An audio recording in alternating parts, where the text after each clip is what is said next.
so motherfucking design on right now. Bring it down, make it clap. I got 3 old guys on the block.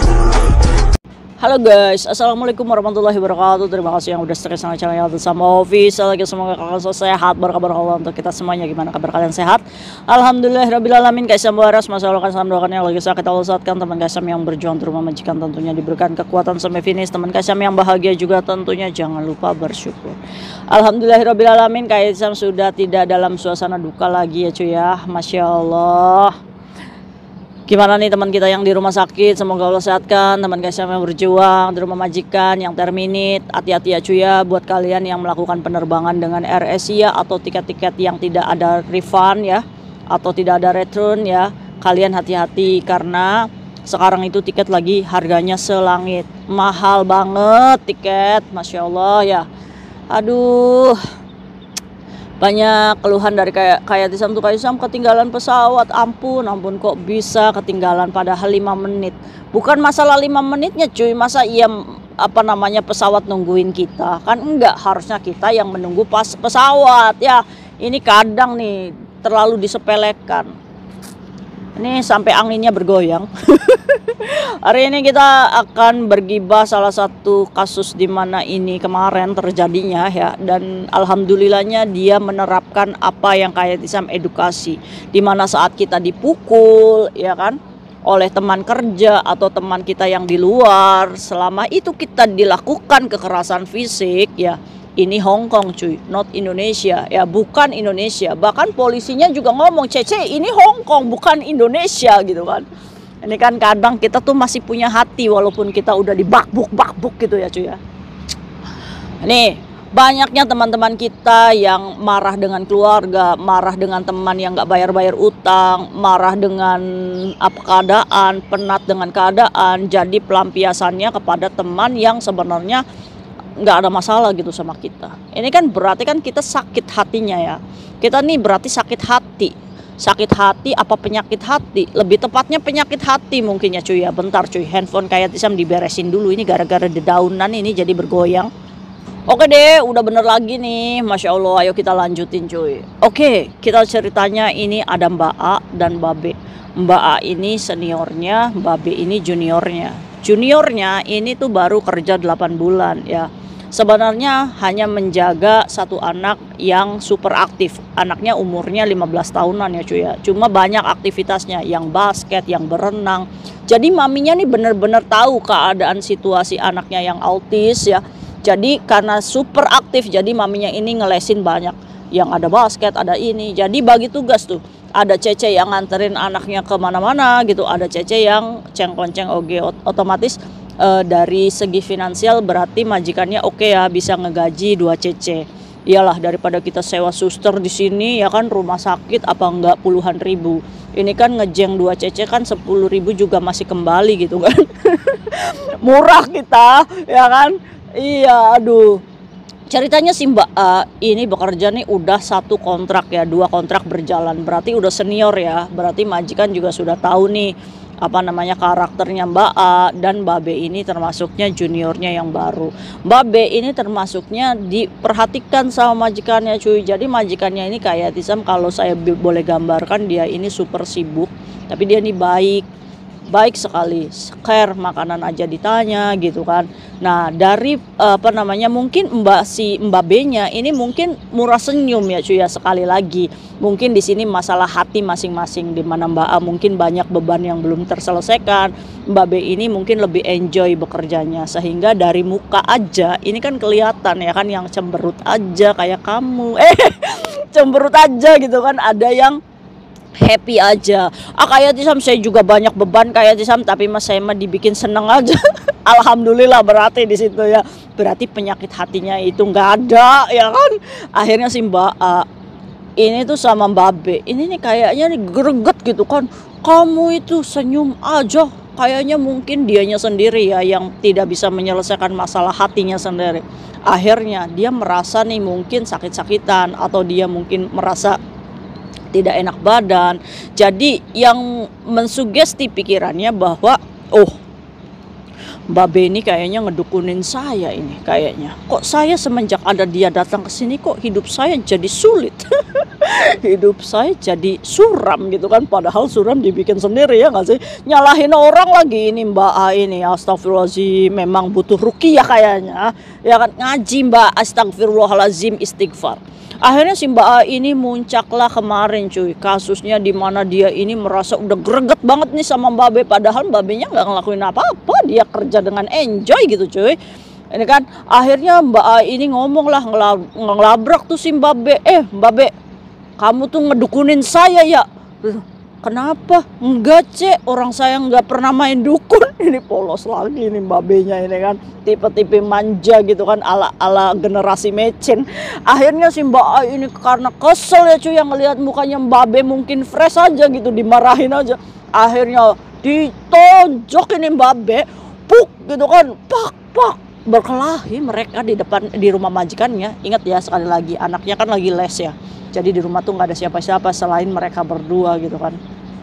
Akhirnya dijotosin ini si Mbak B ini kan, nggak salah nggak apa, gara-gara dituduh main dukun gitu kan. Akhirnya si Mbak B ini kena panik ya, telepon kayak Tisam belum diangkat pada waktu itu, mungkin kayak Tisamnya lagi cuci piring ya, Mbak B maafin. Akhirnya si Mbak B ini, karena waktu itu juga pernah dia itu chat kayak Tisam suruh poking, dia juga tahu berarti caranya poking ya cuy ya. Jadi awalnya itu dia juga pernah konsultasi masalah kartu apa gitu cuy, terus juga dia di scan wajah, jadi dia takut scan wajah aplikasi baru itu loh cuy. Tapi alhamdulillahnya pada waktu itu sudah teratasi ya. Jadi untuk berbicara polisi, dia ingat kayak Tisam, oh iya kalau ada apa-apa lapor polisi aja ini ya kan. Termasuknya anak baru yang pintar ini Mbak B, bisa mencerna ini walaupun ngomongnya masih pilih pala.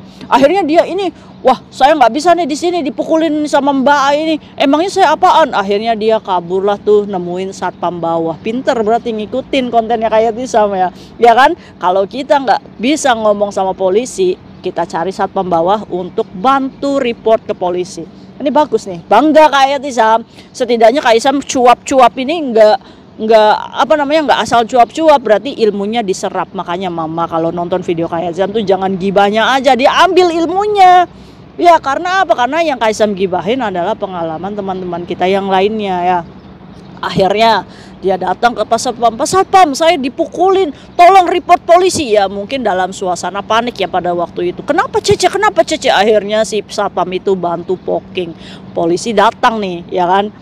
Wah dia baru tuh cerita sama kayak Tisam, saya udah poking, bagus, pintar. Ya udah bentar lagi polisi datang. Saat kita melaporkan polisi itu cepet datang ya. Kenapa kamu begini? Oh ya udah, berarti apa yang kamu lakukan ini benar. Ya udah, tinggal tunggu aja. Kayak Tisam, tapi saya nggak bisa ngomong sama polisinya. Nggak apa-apa, palingan nanti polisi datang, dia minta nomor majikan kamu. Nanti majikan kamu ditelepon. Nanti majikan nih yang akan menengahi antara kamu dan si Mbak A, ya kan? Terus kalau saya dijelasin sama polisinya gimana? Pakai body language ya. Jadi kalau misalkan kalian gak bisa ngejelasin ke polisi, kamu peragain aja tuh kalau kamu dipak. Terus kamu sama dia gitu kan. Tunjukin dengan body language-nya ya. Jangan khawatir, bentar ada telepon dulu, ini lagi ketinggalan pesawat cuy. Bentar dulu, kayak semangat dulu ya.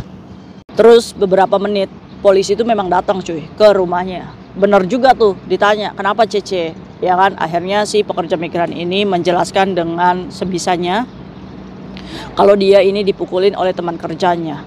Pada waktu itu si polisi ini sudah mengeluarkan borgol cuy dari dari celananya. Akhirnya majikannya itu ditelepon dan datang cuy majikannya.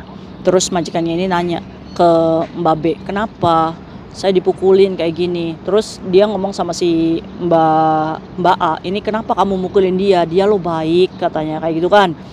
Udah kayak gitu cuy. Polisi ini memisahkan ya antara Mbak A sama Mbak B ini di ruangan yang berbeda untuk memberikan keterangan. Polisi ini udah geram cuy. Aduh kok ada gitu kan, sampai sampai bak kayak gitu kan. Akhirnya si majikan ini ngomong sama si Mbak A ya. Ngomong sama si Mbak A, kenapa kamu kayak gitu katanya, dia lo kerja baik-baik sama saya, kenapa kamu dibegitukan ya kan. Akhirnya si Mbak A ini mengeluarkan air mata buaya cuy. dia minta maaf sama majikannya, maafin saya mem, kata gitu kan. Kamu jangan minta maaf sama saya, tapi kamu minta maaf sama Mbak B karena dia yang dipukulin sama kamu. Terus kata polisinya, ini jadinya gimana nih, ya kan? Akhirnya si majikannya, ya saya terserah Mbak B karena dia kan yang dipukulin kan. Akhirnya karena si Mbak A ini disuruh minta maaf sama si Mbak B, ya akhirnya si Mbak B ini disuruh si Mbak A ini disuruh minta maaf sama si Mbak B, ya kan.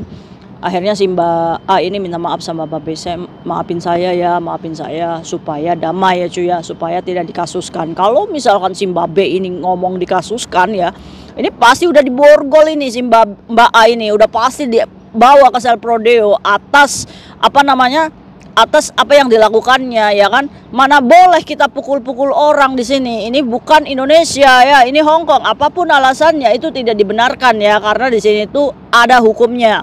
Ingat tuh, nyubit teman kerja aja segini aja bisa jadi masalah gitu kan. Akhirnya si Mbak B lagi-lagi karena si majikannya itu ngelihat majikannya itu baik dan tidak mau berkasus ya cuy ya. Dan dia juga sudah menerima maafnya si Mbak A ini kan. Akhirnya dia ngomong sama polisi, "Oke lah polisi, saya maafkan dia," katanya. Terus kata si polisinya tuh, "Hah? Cisin ale," katanya. Polisi aja ngomong cisin katanya sama si Mbak B ini. "Loh, ini Hong Kong loh, bukan Indonesia," katanya. "Yakin kamu itu akan memaafkan gitu aja?" "Iyalah, it's okay lah. Dia Indonesia, saya Indonesia," katanya. "Kamu ini," katanya, "ini bukan Indonesia, ini negara hukum," katanya. Akhirnya ya mau gimana, polisinya orang si Mbak B-nya aja memaafkan gitu kan, tidak mengkasuskan. Jadi ya udah, polisinya dianggap ini damai ya cuy ya. Jadi polisi itu hanya menerima laporan bahwa terjadi kekerasan seperti ini aja. Tapi majikannya berjanji, kalau misalkan terjadi seperti ini lagi, si Mbak A ini akan di fire ya, atau akan dikeluarkan. Nah gitu cuy. Dan si Mbak A ini berjanji untuk tidak diulangi lagi. Oke cuy. Nah sudah selesai. Terus majikannya itu ngomong, "Terima kasih ya, kamu sudah memaafkan," katanya. "Kamu nggak usah khawatir, nanti saya akan menjaga kalian benar-benar gitu kan, supaya tidak terjadi seperti ini lagi." Kasihan ya majikannya ya. Ini karena tingkah laku mama tua kaplak nih yang nggak bisa nahan ego ya kan. Akhirnya si Mbak B ini alhamdulillah Kaisam sudah selesai. Bukan di situ aja cuy. Namanya juga penyakit hati ya cuy ya. Dimaafkan, diselamatkan dari sel prodeo, ini justru malah membara, malah semakin benci nih sama si Mbak B. Katanya si Mbak B ini, "Kamu polisikan saya kemarin gak ngaruh buat saya," katanya. Dia kayaknya kerasukan kayaknya si Mbak A ini ya. Ada tipe-tipikal orang kayak gini, ada banyak. Teman-teman kita yang punya penyakit hati ini banyak, sungguh banyak ya. Akhirnya si Mbak B ini kena mental lagi. "Lah tadi nggak usah saya maafin kamu, udah biar aja kamu diborgol tuh, dibawa ke sel prodeo," ya kan. Jadinya akhirnya kan si Mbak B ini menjadi ketakutan sendiri ya. Gimana kayak Sam kalau gini? "Nggak usah khawatir, apa yang kamu lakukan sudah benar adanya. Kayak Sam, saya mau keluar aja, jangan notice. Kalaupun harus keluar, harusnya Mbak A yang keluar, bukan kamu, karena kamu di situ bekerja secara baik-baik." Oke, kita bahas kasusnya si Mbak B ya. Apa yang dilakukan Mbak B? Apakah benar Kaisam? Benar, sangat benar sekali. Karena kita perlu langsung mereport polisi supaya, karena ini kan baru ya dipukulin ya. Jadi nggak usah visum juga polisi tahu gitu keadaannya kalau misalkan memang kita merah-merah atau apa gitu kan. Nah kalau kita mereport polisi, otomatis majikan ini harus berdiri di tengah, karena kewajiban menjaga keamanan antara si Mbak A dan Mbak B ini adalah kewajiban majikan. Kalau salah satu ini tidak terima cuy, maka majikan yang akan kena fatjin, dilebor ya, karena tidak bisa mendamaikan dua cece ini. Nah pilihannya majikan ini, kalau misalkan si Mbak B nih kasusnya ini mengkasuskan si Mbak A, ya mau nggak mau si Mbak A ini dibawa ke sel prodeo dan harus menempuh kesalahannya itu karena mukulin kita. Ya kan, kalau kita nggak punya hati gitu ya, tinggalin aja, enak aja kamu mukul-mukul saya gitu kan, tinggalin aja, dia pasti akan kepentok visanya, dia pasti akan blacklist karena bukti nyata di situ cuy. Lagi-lagi Mbak B ini sudah memaafkan, harusnya Mbak A ini bersyukur, ya nggak sih? Menurut Kak Tisam, apa yang dilakukan Mbak B good ya, perlu dicontoh. Yang kedua, kalau ada apa-apa, ini majikannya yang bertanggung jawab gitu cuy, pengobatan dan apa-apa itu untuk membuktikan bahwa kita ini nggak salah gitu. Walaupun kita junior, kalau kita dibegitukan, oh ya maaf nanti dulu gitu kan, harus report polisi ya.